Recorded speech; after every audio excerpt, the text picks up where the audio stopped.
دیوبندی بھی کسی طرح سے کم نہیں ہے، بلکہ ان سے باز ہی لے گئے۔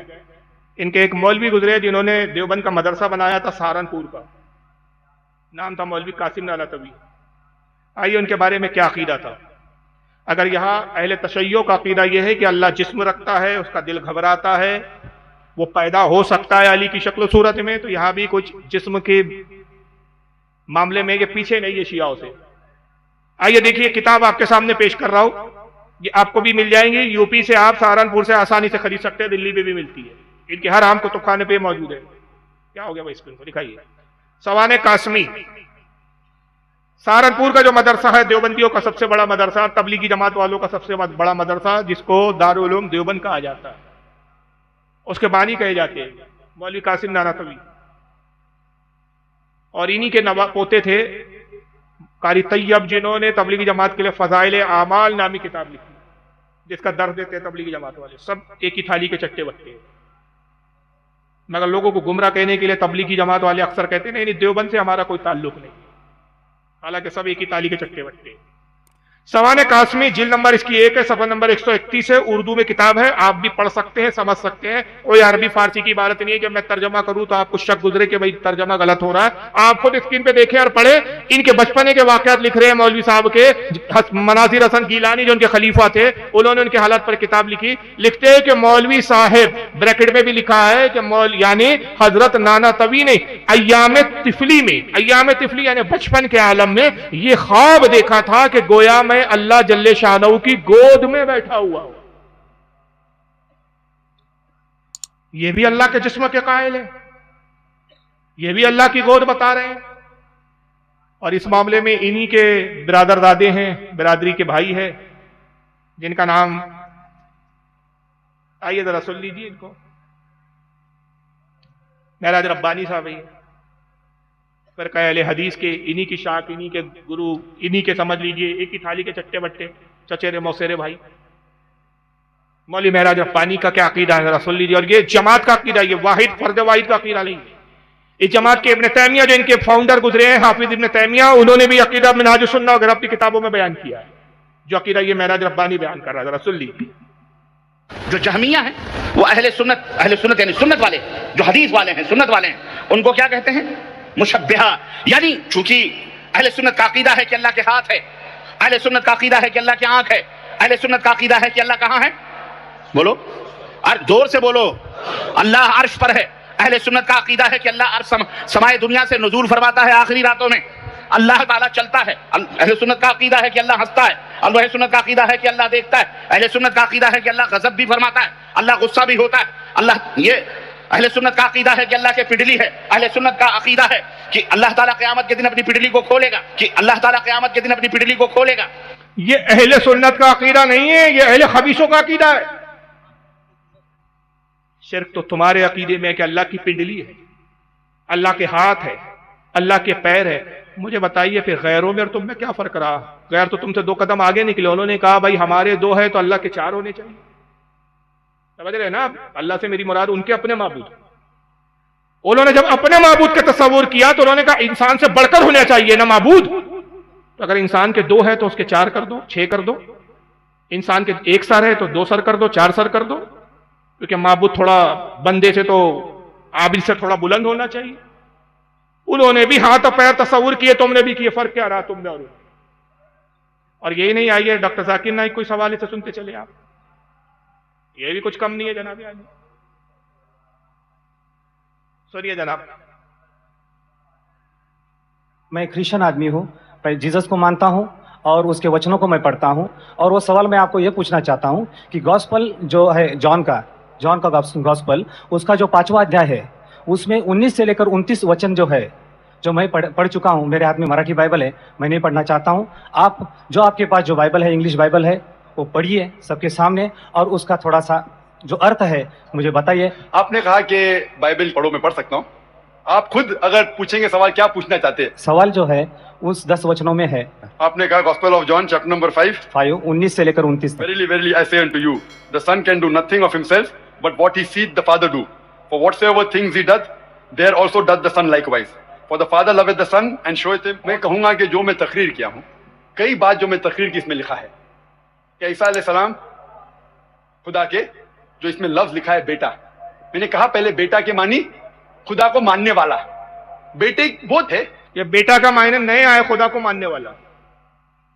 ذاکر نائک کی ایک نئی ڈکشنری ہے. اب آگے سنیے، پھر تفسیر بعد میں کرتا ہوں. بائبل میں لکھا ہے افریم، اسرائیل، آئزیک، بہت بیٹے، لیکن بیٹا وہ نہیں جنا ہوا بیٹا. تو اگر بائبل میں لکھا ہے whoever is led by the spirit of God is son of God، جو بھی اللہ کی بات مانتا ہے اللہ کے بیٹے. آپ خدا کی بات مانتے ہیں تو بائبل کی کتاب سے آپ بھی بیٹے. میں اللہ کی بات مانتا ہوں، میں بھی بیٹا ہوں، لیکن ببلیکل طریقے سے، ناٹ جنا ہوا بیٹا. ٹھیک ہے، تو اس سے صاف ظاہر اس میں لکھا ہوا ہے کہ اگر آپ خدا کو مانتے ہیں تو اس بیٹے کی بات مانو. وہی تو میں کر رہا ہوں. اچھا، جاہل رہتے ہیں مجمع میں سب تالی بجاتے ہیں. سب سے پہلے تو مجھے اسی بات پر شکایت ہے کہ تالی بجانا مسلمانوں کا کام نہیں ہے. کس قوم کا کام ہے وہ آپ سب جانتے ہیں، اور روڈوں پہ دکھ جاتے ہیں اکثر. سنی مسلمان اچھی بات سنتا ہے تو سبحان اللہ کہتا ہے، زیادہ اور اچھی بات اس کے دل کو لگ جاتی ہے تو نعرے تکبیر و نعرے رسالت بلند کرتا ہے. اس موقع پر بھی وہ اللہ رسول کو یاد کرتا ہے، ہجڑوں کی طرح تالیاں نہیں پیٹتا. وہ ایک عجیب قوم پیدا کی ہے ان لوگوں نے کہ تالی بجاتے ہیں. کون سے مسلمان ہو تم یار؟ وہ کرسچن آدمی تھا، اس نے کہا بھائی میرے پاس ایک مراٹھی بائبل ہے اور آپ کے پاس ٹیبل پہ جو ہے وہ انگلش بائبل ہے. میں چاہتا ہوں کہ آپ انگلش بائبل پڑھیں، میں مراٹھی بائبل پڑھنا نہیں چاہتا. اس میں آپ دیکھیں چیپٹر جان دیکھیں، یہ بائبل کا ایک آیت کا حصہ ہے. بائبل یعنی انجیل. چیپٹر جان دیکھیں، چیپٹر جان سے آیت 19 سے لے کر 29 تک دیکھیں. اس میں کچھ لکھا ہے، آپ مجھے اس کے بارے میں بتائیے تاکہ مجھے خوشی ہو. کرسچن تھا، اس نے پھنسا دیا کیونکہ اس کے اندر آیت 19 سے لے کر 29 تک چیپٹر جان میں جو لکھا ہے وہ عیسیٰ مسیح کو خدا کا بیٹا لکھا گیا ہے.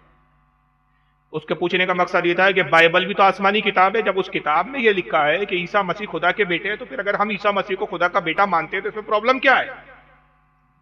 یہ اس کے پوچھنے کا مقصد ہے. یہ جاہل کا بچہ ہے، اس نے پڑھا بیوقوف نے. اس میں لکھا ہے خدا کا بیٹا، لیکن خدا کا بیٹا کا مطلب اللہ کا بندہ. یہ نئی ڈکشنری لایا ہے. اب رسول اللہ کے بندے ہے ہی کیا نہیں؟ بھائی ہم تو کلمہ ہی پڑھتے ہیں، اشہد اللہ الہ الا اللہ واشہد ان محمدا عبدہ ورسولہ. محمد اللہ کے، ارے نہیں یار، عبدہ ورسولہ. میں وہ کلمہ نہیں پڑھ رہا ہوں لا الہ الا اللہ محمد رسول اللہ. وہ کلمے کا ترجمہ یہ ہوتا ہے اللہ کے سوا کوئی عبادت کے لائق نہیں، محمد صلی اللہ علیہ وسلم اللہ کے رسول ہے. لیکن یہ جب پڑھا جاتا ہے اشہد اللہ الہ الا اللہ، میں گواہی دیتا ہوں کہ اللہ کے سوا کوئی معبود نہیں، واشہد ان محمدا عبدہ ورسولہ، میں گواہی دیتا ہوں کہ محمد اللہ کے بندے اور اس کے رسول ہے. یہ عبدہ کا ترجمہ بندے، اسرائیل کے نزدیک خدا کا بیٹا کا مطلب بندے ہوتے ہیں، تو پھر عبدہ کا ترجمہ یہ بھی کیا جا سکتا ہے محمد اللہ کے بیٹے اور رسول ہے. آج تک کسی محدث نے، کسی عالم نے عبدہ کا ترجمہ بیٹے کیا ہے؟ ارے بھائی، بیٹا ورڈ ایک الگ پرٹیکولر ورڈ ہے، بندہ ورڈ ایک الگ ہے. دونوں میں زمین آسمان کا فرق ہے. بندے کے معنی ہوتے عبادت کرنے والا، پوجنے والا. بیٹا ہوتا ہے باپ کی اولاد کے معنی میں. دونوں میں زمین آسمان کا فرق. یعنی ان کے نزدیک عورت اور ہجڑے میں کوئی فرق نہیں ہے کیا؟ دونوں ایک ہی ہے. ارے بھائی، اگرچہ ہجڑا بعض اوقات عورت کی طرح دکھتے ہیں، بعض ہجڑے تو اتنے عورت کی طرح دکھتے ہیں کہ آدمی سمجھ بھی نہیں پاتا کہ ہجڑا، عورت ہی سمجھ لیتا ہے دیکھنے میں. حرکتوں سے سمجھ میں آتا ہے کہ یہ عورت نہیں ہے، مگر دیکھنے میں تو مشابہ ویسی ہوتا ہے. تو کیا مشابہت کی بنیاد پر وہ عورت کے جن سے ہو جاتا ہے؟ نہیں. تو یہاں کہاں سے لے آیا؟ تو کہا کہ بندے تو بہت سارے بائبل میں لکھا ہے، آئزیک، افرام، ابراہم، یہ بھی خدا کے بیٹے، بہت سارے بیٹے، مگر جنا ہوا نہیں، پیدا والے نہیں. یہ منہ بولے بیٹے.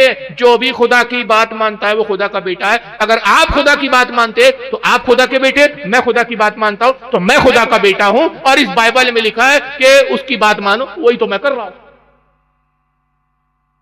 اب میں اس کے جواب میں ایک ہی جملہ کہتا ہوں کہ مجھے بتاؤ پوری کائنات میں آپ اور ہماری کوئی حیثیت ہی نہیں ہے. پوری کائنات میں اللہ کی سب سے زیادہ بات ماننے والی ذات کون سی ہے؟ بولیے. پبلک کو بول لیتے، آپ مت بولے. پوری کائنات میں اللہ کی بات ماننے والی ذات کون سی ہے؟ بولو یار، سو رہے ہیں کیا آپ لوگ؟ رسول اللہ. ہم ہزاروں باتیں ہیں جو اللہ کی سنتے ہیں لیکن مانتے نہیں، نافرمانی کرتے ہیں.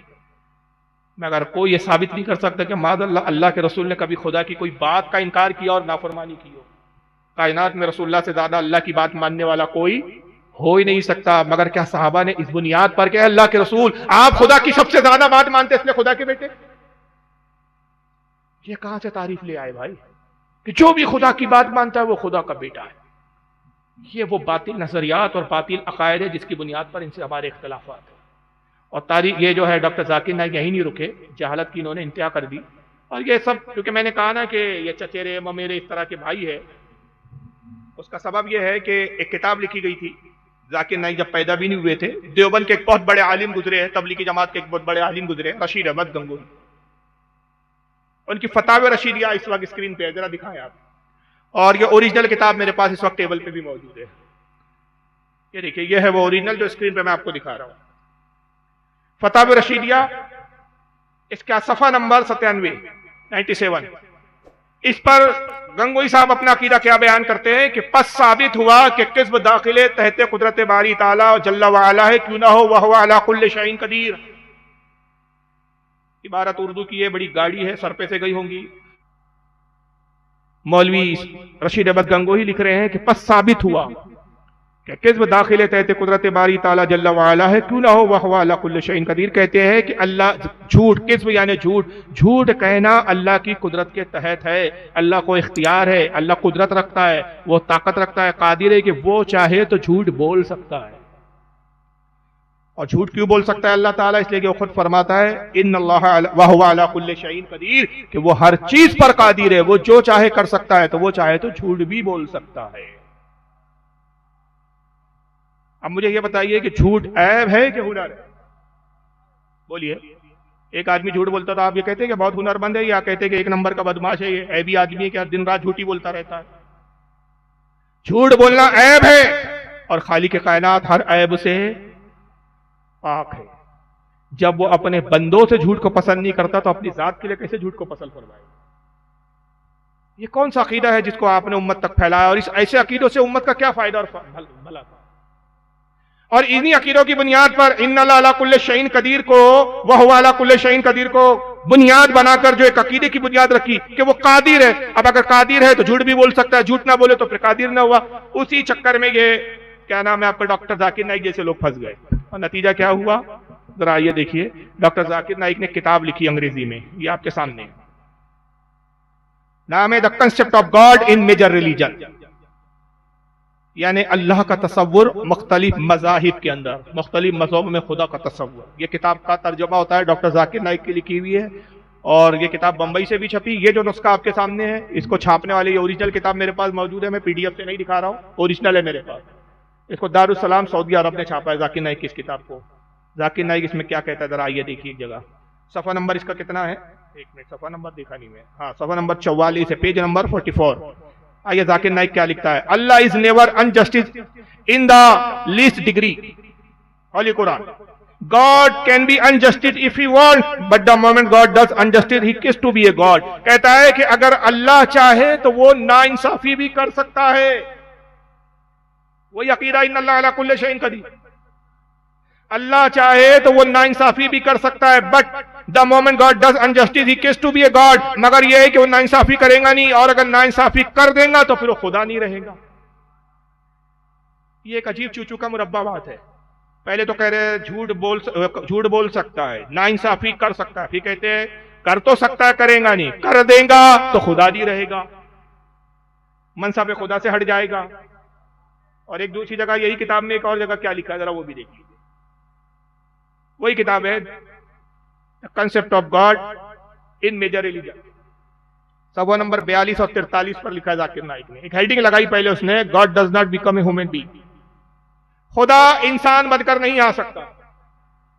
اب ہیڈنگ تو یہ لگائی, تو یہ تو ترجمانی اہل سنت کے مطابق ہے ہیڈنگ میں کہ بھائی خدا انسان بن کر بھائی آ سکتا ہے کیا؟ بولیے. یہ تو غیروں کا عقیدہ ہے کہ جب پاپ بڑھ جاتا ہے تو ایشور اوتار لیتا ہے. یہ ہمارا عقیدہ. بھائی تقریر سمجھ میں آ رہی ہے کہ نہیں؟ بور تو نہیں ہو رہی ہے؟ میں لطیفے بازی نہیں کرتا ہوں بھائی, میری تقریر ایسی جو ہوتی ہے سنجیدگی کے ساتھ علمی باتیں کرتا ہوں, میں سمجھانے کی کوشش کرتا ہوں. تو ایسا نہ ہو کہ بور ہو رہا ہے آپ کو. اور ابھی تقریر میں ختم کروں گا تو سوال و جواب کی بھی نشست رہیں گی 15 سے 20 منٹ, آدھا گھنٹہ. وہ پھر آپ کی دلچسپی پر ہے کہ کتنی دیر آپ دلچسپی لے. جس کو جو سوال پوچھنا ہو بلا جھجک پوچھ سکتا ہے, مائک پر آتا ہے, مائک لگا ہوا ہے, بلا جھجک. اگر وہ ہمارے عقیدے سے اتفاق نہیں بھی رکھتا ہے تو اس کو بھی اجازت ہے کہ وہ آئے اور آنے کے بعد سلیقے سے وہ سوال پوچھے, انشاءاللہ سلیقے کے ساتھ جواب دیا. اور اگر مائک پہ آنے میں ہچکچاہٹ ہو تو کاغذ پر لکھ کر بھی بھیج سکتے ہیں. تو بہرحال خدا تو انسان بن کر نہیں آ سکتا. اب کیوں نہیں آ سکتا اس کی وجہ میں بعد میں ایک سنیوں کا اہل سنت کا عقیدہ بتاؤں گا، لیکن ذاکر صاحب کا ایک پگلا پنا سنیے. وہ لکھتا ہے some people argue that God can do every thing.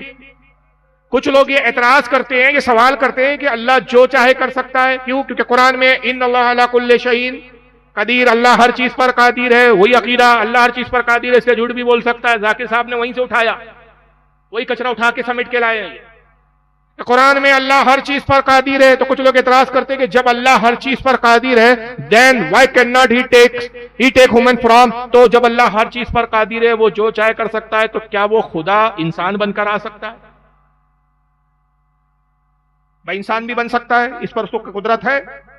تو ذاکر صاحب کہتے ہیں کہ یہ تو اعتراض ہے. اب جواب سنیے ذاکر صاحب کا. if God wishes he can become a human being. اگر خدا چاہے تو وہ انسان بن کر آ سکتا ہے. اب پھر یہ سوال ہوں گا ذاکر صاحب سے کوئی پوچھے، ابھی تو بھاگ گئے، فرار ہو گئے. ہندوستان میں ہوتے تو ہم کوشش کرتے پوچھنے کی. ویسے تو ان کے گھر کے سامنے 50 بار ایک زمانے میں نے تقریریں کی، ان کے گھر کے سامنے اسٹیج لگا لگا کے چیلنج کیے کہ ذاکر صاحب بہت غیر مسلموں سے مناظرہ کیا، کبھی ہم سے بھی تو کرو. یہ اپنے 10x10 کے دڑبے سے کبھی نکلے. اب ان سے ایک سوال ہوتا ہے کہ بھائی اللہ کے بارے میں تو یہ بھی عقیدہ ہے کہ اللہ نہ نر ہے نہ مادہ ہے، جن سے پاک ہے اللہ تعالیٰ. بھائی یہ انسانوں میں جنس ہے، یا تو مرد ہوں گا یا تو عورت ہوں گی. اور ایک تھرڈ جنریٹر کیا بولتے، ایک تھرڈ جنس وہ بھی آ گیا ہے، جس کو کیا بولتے ہیں آپ کو پتا ہے؟ چھکا. اور بھی نام ہے ان کے، مخنث بھی بولا جاتا ہے، ہجڑا بھی بولتے ہیں لوگ، دنیا بھر کے نام. لیکن آج کل یہ ہجڑا وغیرہ بولو تو چھڑ جاتے ہیں. ایک وہ اور کنر، یہ ورڈ استعمال ہوتا ہے آج کل، کنر سماج.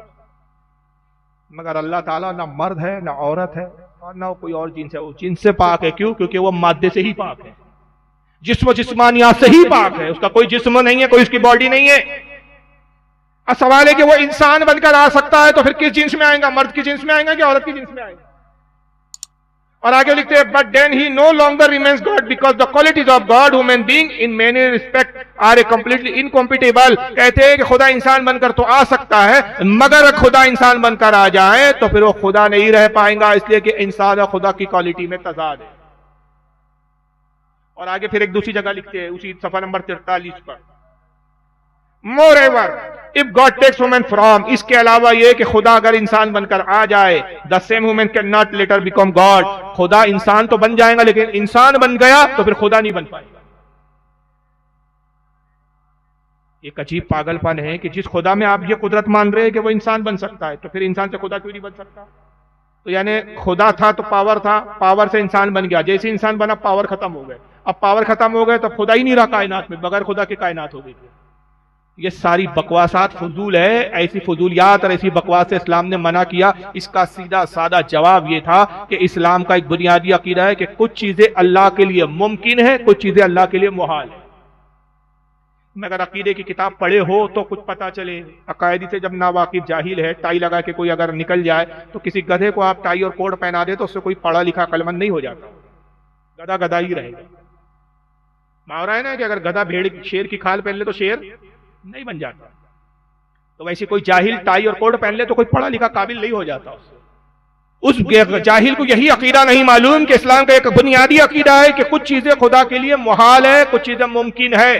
ممکن یہ ہے کہ وہ چاہے تو ان چیزوں کو عمل میں وجود میں لا سکتا ہے. ممکن ہے اگرچہ وہ اس کا اظہار نہ کرے لیکن اس کی قدرت کے لیے ممکن ہے. مثال کے طور پر بچہ عورت ہی کے پیٹ سے پیدا ہوتا ہے لیکن ممکن ہے، وہ قادر مطلق ہے، وہ چاہے تو مرد کے پیٹ سے بچہ پیدا کر دے. پانی آسمان سے نازل ہوتا ہے، رب تبارک و تعالیٰ قادر ہے کہ زمین سے پانی کے فوارے نکالے. سیب کا درخت اگر آپ لگائیں تو اس سے سیب ہی اگتے ہیں. قادر ہے کہ درخت تو سیب کا ہو لیکن نکلے اس میں کیا بولتے ہیں سنترے اگ جائے، انگور نکلنے لگ جائے. قادر ہے مطلق. وہ جب اپنی قدرت کے اظہار پر آ جائے تو بغیر باپ کے بھی پاک مریم سے عیسیٰ مسیح کو تولد فرما دے. یہ ممکن ہے لیکن کچھ چیزیں اس کے لیے محال ہے. یہ بھی عقیدے کا حصہ ہے کہ ہم وہ چیزیں مانتے ہیں کہ اس کی قدرت کے تحت نہیں، اس کی قدرت کے ماتحت یہ چیزیں نہیں آتی. مثلا اپنے لیے وہ بیوی نہیں رکھتا، بیوی رکھے گا تو اس کی ذات میں عیب آ جائے گا، یہ محال ہے۔ اپنی طرح خدا نہیں دوسرا بنا سکتا، یہ محال ہے۔ ایسا نہیں ہوگا کہ میں تھک گیا ہوں تو چلو ایک اور دوسرا خدا خود بنا لیتا ہوں، جب میں آرام کر لوں تو یہ خدا پھر کائنات کا نظام چلائے، یہ محال ہے، یہ نہیں کر سکتا، یہ اس کی قدرت کے تحت ہے۔ تو جو چیزیں بہت ساری ایسی ہیں جو قدرت کے تحت نہیں ہے، جو محال ہے، انہی محالات میں یہ بھی ہے کہ اللہ انسان نہیں بن سکتا۔ مگر اس طرح کی یہ سب بکواسات اس فرقے کے اندر موجود ہے، اور یہی بکواسات کی بنیاد پر ہمارے اور ان کے درمیان میں جو بنیادی اختلاف ہے وہ یہی ہے کہ عقیدہ توحید اگر ٹھیک نہیں ہے تو وہ آدمی سب کچھ ہو سکتا ہے، مسلمان نہیں ہو سکتا۔ اور اس کے بعد پھر عقیدہ توحید کے بعد آتا ہے عقیدہ رسالت، اور رسول اللہ کو کما حقہ ماننا۔ یہ ایک مستقل موضوع ہے کہ رسول اللہ کی شان اور عظمت کا کیسے لحاظ کیا جائے، اور اگر حضور کی شان و عظمت میں ذرہ برابر بھی شک و شبہات پیدا کیے جائے یا رسول اللہ کی شان میں ادنا سی بھی توہین کی جائے تو ایسا شخص بھی نمازی تو ہو سکتا ہے، حاجی ہو سکتا ہے، لیکن مسلمان مومن نہیں ہو سکتا۔ اس لیے کہ رسول اللہ کی شان و عظمت بھی دین اسلام کی جو ہے حقانیت کی دلیل ہے، اسلام کی بقا کی ضمانت ہے۔ آقا کی شان میں ادنا سی توہین بھی کفر ہے، اور کافر جنت میں نہیں جا سکتا۔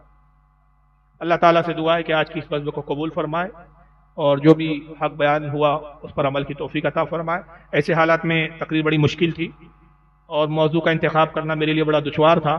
وجہ یہ ہے کہ یہ بات بتا دوں کہ جو حالات ابھی چل رہے ہیں، وقف بورڈ کا مسئلہ، دوسرا یہ جو ابھی کشمیر میں جو میٹر ہوا، ایسے حالات میں بھی جب زیادہ کھل کر رد وغیرہ کرے، آپسی اختلافات پر باتیں کرے، تو بہت سے لوگ گمراہ کرنے کے لیے پھر ایک بات کرتے ہیں کہ دیکھو یار حالات کیا چل رہے ہیں، اور بریلی کے مولاناؤں کو سوائے اس کی برائی اور اس کے برائی کے کوئی کام نہیں۔ حالانکہ یہ عجیب دوگلا پن ہوتا ہے کہ ایسے حالات میں تبلیغی جماعت والے اپنے مرکز بند نہیں کرتے، ان کی جماعتیں جانا بند نہیں ہوتی، ان کے بہکانا بند نہیں ہوتا، کانا پھوسی ان کی چلتے رہتی ہے، ان کی تبلیغ چلتے رہتی ہے، اور وہ اپنی بدعقیدگی پھیلاتے رہتے ہیں۔ ان کے مرکز بند نہیں ہوتے، ان کے مراکز بند نہیں ہوتے، مگر اس کا جواب دیا جائے، اس کی تردید کی جائے تو پھر ہمارے یہاں ایک صلح پسند ایک طبقہ اٹھتا ہے جو کہتا ہے ایسے حالات میں کسی کے خلاف نہیں بولنا چاہیے۔ تو یہ ہماری مجبوری ہے، اگر وہ ہمارے لوگوں کو گمراہ کرنا بند کر دے تو ہم ان کا رد بند کر دیں، مگر جب تک اگر وہ ہمارے لوگوں کو گمراہ کریں گے تو ہمارا پھر یہ دینی فریضہ ہے کہ ہم اپنے لوگوں کو ان کے عقائد بتائیں، اور ان کی جو اصل باتیں ہیں، ان کی جو بدعقیدگی خرابیاں ہیں وہ آپ کے سامنے رکھے۔ اب اس کو قبول نہ کرنا وہ آپ کے ذمے، ہمارا کام بتانا ہے۔ یہ تو رسول اللہ کے لیے اللہ نے فرما دیا وَمَا عَلَيْنَا إِلَّا الْبَلَاغُ، کہ اے محبوب فرما دے کہ میرا کام پہنچانا تھا اور ہم نے پہنچا دیا۔ ورنہ نہ ماننے پہ آئے تو پھر ابو جہل بھی ساری زندگی رسول اللہ کے معجزات کو دیکھتا رہا، مانا نہیں، اور ماننے پہ آ جائے تو پھر ابو بکر صدیق نے کوئی معجزہ دیکھا بھی نہیں، حضور نے کہا کہ میں اللہ کا رسول ہوں، حضرت ابو بکر صدیق نے مان لیا۔ حضور سے ابھی ملاقات بھی نہیں ہوئی مگر ایمان کا والا درجہ تھا کہ ابو جہل نے کہا اے ابو بکر تمہارے صاحب دیوانے اور پاگل ہو گئے ہیں، کیسی بیوقوفانہ باتیں کر رہے ہیں۔ کہہ رہے کہ کل میں معراج پر گیا، آسمانوں کی سیر کی، جنت بھی دیکھ لیا، دوزخ بھی دیکھ لیا، فرشتوں سے بھی ملاقات کی، آسمانوں پہ بھی انبیاء سے ملاقات کی، خدا سے بھی مل لیا، یہاں تک کہ بیت المقدس کا بھی سفر کر کے ایک ہی رات میں سب کچھ کر کے آ گئے۔ یہ ایسا کیسے ہو سکتا ہے، یہ کیسے ممکن ہے؟ ابو بکر صدیق نے کہا کیا میرے محمد میرے آقا نے کہا؟ اگر میرے آقا نے کہا تو میں تصدیق کرتا ہوں کہ محمد سچے ہے۔ حالانکہ ابھی رسول سے انہوں نے معراج کی کوئی تفصیل سنی بھی نہیں تھی۔ تو اگر ایمان ابو بکر صدیق جیسا ہو تو آج بھی پھر سب کچھ مان لیتا ہے۔ اعلیٰ حضرت فرمایا کرتے تھے کہ حق پسند کے لیے ایک دلیل کافی، اور ہر دھرم کے لیے تو دلیلوں کے انبار بھی لگا دو تو وہ ناکافی۔ اللہ تعالیٰ آپ سب کو شعور عطا فرمائے، سمجھنے کی توفیق عطا فرمائے۔